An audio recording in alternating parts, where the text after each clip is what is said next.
اللہ الرحمن الرحیم۔ آج ایک بہت اہم مسئلے کی طرف میں آپ کی توجہ مبذول کرانا چاہتا ہوں۔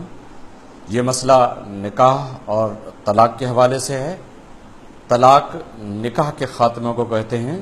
پہلی بار طلاق کا مطلب ہے پہلی بار نکاح کا خاتمہ، دوسری بار طلاق کا مطلب ہے دوسری دفعہ کیے جانے والے نکاح کا خاتمہ، اور تیسری مرتبہ طلاق کا مطلب ہے تیسری بار کیے جانے والے نکاح کا خاتمہ۔ ایک عورت کو جب آپ طلاق دیتے ہیں، طلاق دینے کے بعد وہ عورت آپ کے نکاح سے نکل جاتی ہے، وہ آپ کی بیوی نہیں رہی، وہ عورت عدت میں ہے، آپ کے نکاح میں نہیں ہے۔ جو عورت عدت میں ہوتی ہے وہ نکاح میں نہیں ہوتی، اور جو نکاح میں ہوتی ہے وہ عدت میں نہیں ہوتی۔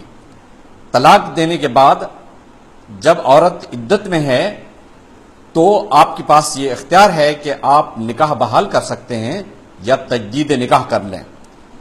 جب آپ نکاح بحال کریں گے یا تجدید نکاح کریں گے تو اس عورت کو آپ دوسری بار اپنی بیوی بنائیں گے۔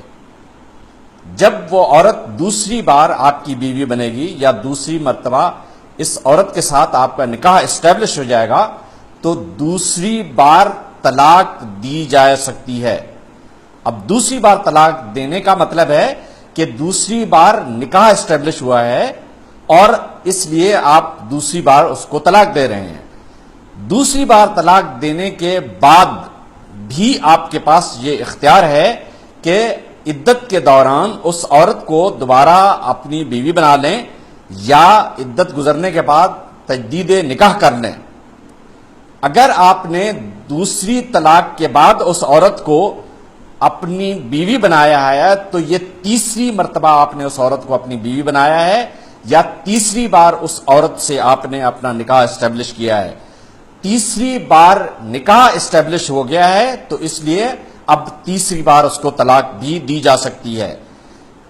جب تیسری بار آپ طلاق دے دیتے ہیں تو ایک عورت کو آپ 3 مرتبہ اپنی بیوی بنا سکتے ہیں، چوتھی مرتبہ آپ اس کو بیوی نہیں بنا سکتے۔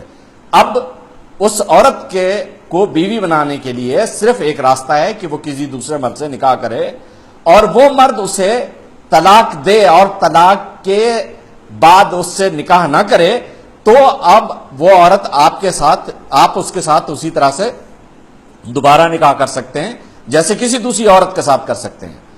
جو خاص طور پر جس کی طرف میں آپ کی توجہ کرانا چاہتا ہوں وہ یہ ہے کہ 3 بار طلاق کے لیے یہ پری سپوزڈ اور انڈرسٹوڈ ہے کہ 3 بار نکاح اسٹیبلش ہو چکا ہے۔ جس عورت کے ساتھ 3 بار آپ نکاح نہیں کر سکے اس کے ساتھ اسے 3 دفعہ آپ طلاق نہیں دے سکتے۔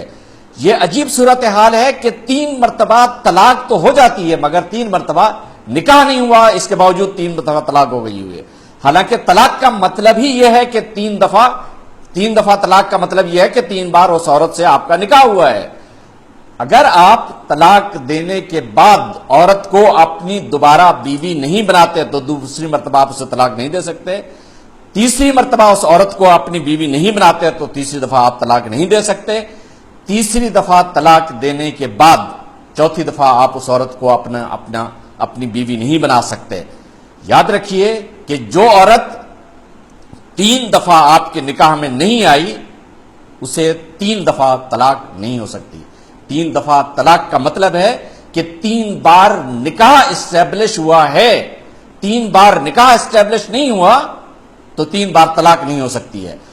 تیسری دفعہ طلاق دینے کے بعد یعنی 3 بار نکاح ہونے اور 3 بار طلاق ہونے کے بعد چوتھی مرتبہ اس عورت کو آپ اپنی بیوی نہیں بنا سکتے الا یہ کہ وہ کسی اور مرد سے نکاح کرے اور وہ مرد اس کو طلاق دے دے تو وہ اب آپ کے لیے ویسی عورت ہے جیسے دوسری کوئی عورت جس سے آپ نکاح کر سکتے ہیں۔ یاد رکھیے جو عورت عدت میں ہے وہ نکاح میں نہیں ہے، اور جو نکاح میں ہوتی ہے وہ عدت میں نہیں ہوتی۔ اللہ تبارک و تعالی ہمارے مذہبی ذہن کو صحیح صورتحال سمجھنے کی توفیق عطا فرمائے۔ یہ پہلی طلاق کے بعد حلالہ کروا رہے ہیں، اللہ کے دین کے ساتھ یہ زیادتی کر رہے ہیں اور مسلمانوں پر ظلم کر رہے ہیں۔ 3 دفعہ طلاق کا مطلب 3 دفعہ طلاق کے لیے یہ پری سپوزڈ ہے، پری کنسیوڈ ہے، یہ انڈرسٹوڈ ہے کہ 3 دفعہ نکاح اسٹیبلش ہوا ہے. جس عورت کے ساتھ 3 دفعہ آپ نکاح نہیں کرتے اسے آپ 3 دفعہ طلاق نہیں دے سکتے. ہاں دوران عدت آپ اس عورت سے اپنا نکاح بحال کر لیں یا عدت گزرنے کے بعد تجدید نکاح کر لیں تو اب آپ کے پاس اگلا اختیار آ جاتا ہے. یہ پہلی دفعہ طلاق کے بعد بھی یہ ہوگا, دوسری طلاق کے بعد بھی یہی ہوگا, تیسری طلاق کے بعد عورت نے عدت گزارنی ہے مگر آپ اس کو اپنی بیوی نہیں بنا سکتے, اسے دوبارہ آپ اس کے ساتھ پھر آپ نکاح نہیں کر سکتے. والسلام علیکم ورحمۃ اللہ.